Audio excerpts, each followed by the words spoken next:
Nascido em Natal, em 21 de outubro de 1975, Tassos Licurgo é palestrante e conferencista, advogado, especialista em Direito Material e Processual, graduado em Filosofia pela UFRN e em Liderança Avançada pelo Hagai Institute, da Tailândia.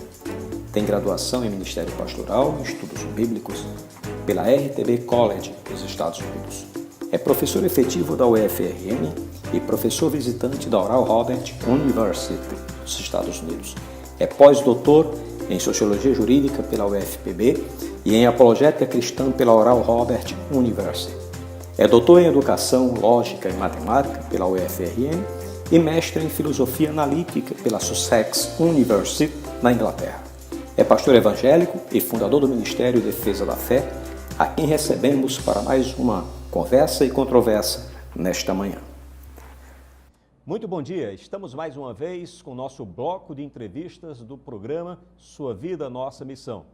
Estamos em nossos estúdios com o pastor Tassos Licurgo, que iremos nesta manhã falar acerca do ambiente acadêmico e o Evangelho. Pastor Tassos Licurgo, sabemos que a reforma protestante ela trouxe grandes contribuições para várias áreas da ciência, da educação, a construção do conceito de Estado, a construção do conceito de universidades, a implantação de muitas universidades. E passados 500 anos desta revolução que foi o movimento da reforma protestante, por que é que nós encontramos o ambiente acadêmico tão hostil ao Evangelho e à profissão de fé?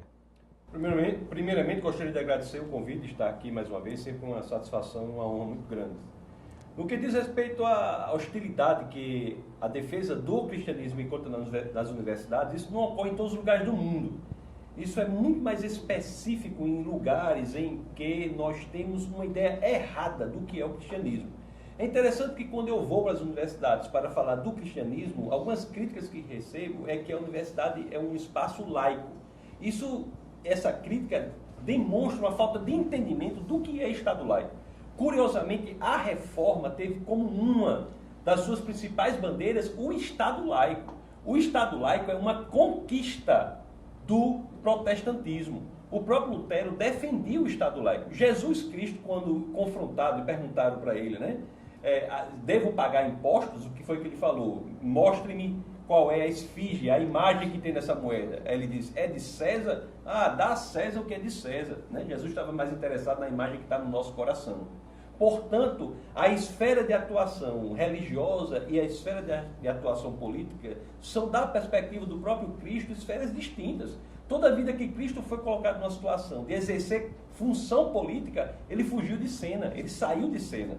Então, eles não entendem, alguns não entendem na universidade, que o Estado laico é o que queremos, que o cristianismo quer. Nós não queremos um Estado religioso, queremos um Estado laico. Agora, o que é o Estado laico? O Estado laico é aquele que permite o desenvolvimento e a defesa de qualquer manifestação religiosa.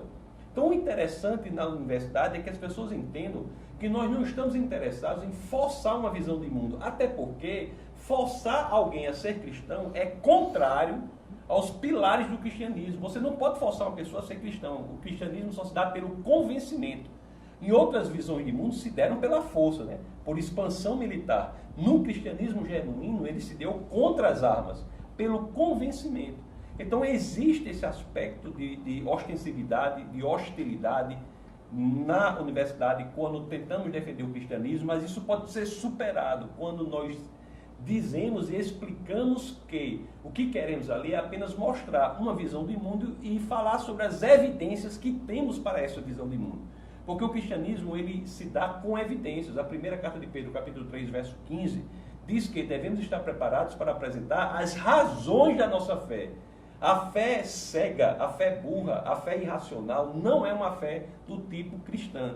E quando tentamos dizer isso, demonstrar dessa forma na universidade, é que conseguimos abrir espaços para, de maneira respeitosa, cordial, educada, expor a visão do mundo do cristianismo com as evidências que há para ela. Você é professor universitário e uma das características, inclusive, você é muito entusiasta da defesa da fé. Que, vamos dizer, dica você daria para os nossos telespectadores que estão adentrando na universidade, que estão convivendo no ambiente universitário, acadêmico, e encontra uma dificuldade muito grande, até dele ser aceito como cristão, mesmo que ele seja um cristão mudo. Se ele decidir falar acerca dessa visão de mundo a partir da cosmovisão do Evangelho, que dica você daria para esses jovens? A dica que eu dou é que está na escritura que eu falei, 1 de Pedro 3,15. Primeiro ela diz assim, santifique o Senhor em seu coração. Então você tem que ter uma vida devocional com Deus. Você deve ter uma vida que verdadeiramente se confunde com a de Cristo. Você deve ser cristão genuinamente. E depois daí, as escrituras dizem, esteja sempre preparado para apresentar as razões da esperança que há em você, as razões da sua fé. Você deve se preparar. Você deve saber que há argumentos para o cristianismo. Você deve saber que o cristianismo não é uma escolha como a pessoa faz, a escolha de um time de futebol, a escolha de uma coisa. Você escolhe o cristianismo porque ele é a verdade. Jesus, em João capítulo 14, verso 6, ele diz, eu sou a verdade. Será que Jesus queria dizer realmente o que ele disse? Creio que sim. Se ele queria dizer o que ele disse, ele está dizendo que ele não apenas é o mensageiro, ele é a própria mensagem. Ele é a verdade. E, portanto, o estudante que entra na universidade não precisa ter medo do conhecimento, não precisa ter medo da ciência. A mensagem, não pense, apenas creia, é uma mensagem que não funciona hoje.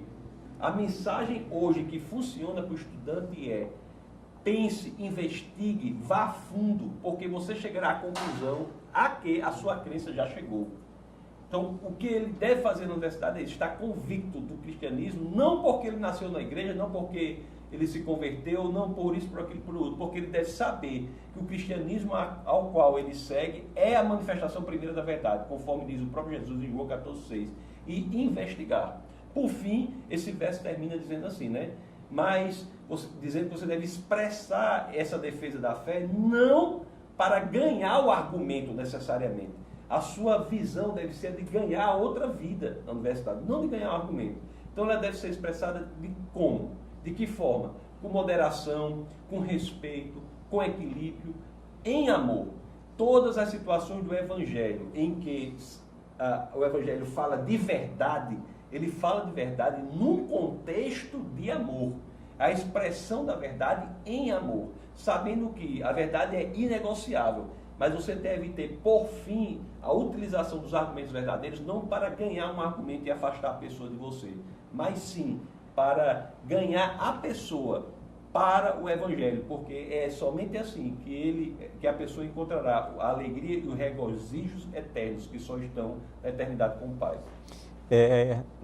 Na primeira resposta sua, Pastor Tássio, você falou que não é em todo o ambiente acadêmico que há essa hostilidade, essa acidez contra a fé, contra a manifestação do Evangelho. Como é que se explicaria, então, e possivelmente isso você esteja se referindo a países que têm um número de cristãos muito menor do que o Brasil? Então, ao que se atribuiria o fato do Brasil ter uma população majoritariamente cristã e ainda ser tão presente essa versão, essa aversão, essa hostilidade no ambiente acadêmico brasileiro? Falta de conhecimento dos cristãos, falta de estruturação de muitas igrejas em ensinarem o porquê da fé. Uma cultura que é colocada em algumas igrejas que você deve crer sem pensar. Uma criança chega e faz uma pergunta que é meio difícil, em vez dessa pergunta ser levada a sério e tentarmos achar a resposta verdadeira para ela, essa criança é desencorajada a perguntar. Precisamos de mais Abacuques, que começam o livro questionando Deus, colocando Deus, dizendo, Senhor, como pode o mundo ser assim? Como se justifica tudo isso? E no final do livro, o livro termina com os louvores mais bonitos ao Senhor. Então é falta de estruturação no país de um modelo de educação cristã bíblica, que é um modelo de ensinar o porquê da fé. Então nós criamos pessoas que são treinadas a defender algo sem ter argumentos. Quando elas vão para a universidade, elas são colocadas diante de vários e vários argumentos contrários e se sentem incapazes, impotentes, ininteligentes, sem capacidade de expor a verdade que elas aprenderam que era verdade, mas não estão convencidas de que é a verdade. Então é isso, as igrejas têm de mudar, têm de saber que temos que ensinar os jovens principalmente. De cada 4 jovens cristãos, 3 abandonam o cristianismo quando entram na universidade. E a razão é que eles não conseguem dar respostas inteligentes e bem articuladas aos desafios céticos que encontram naquele ambiente.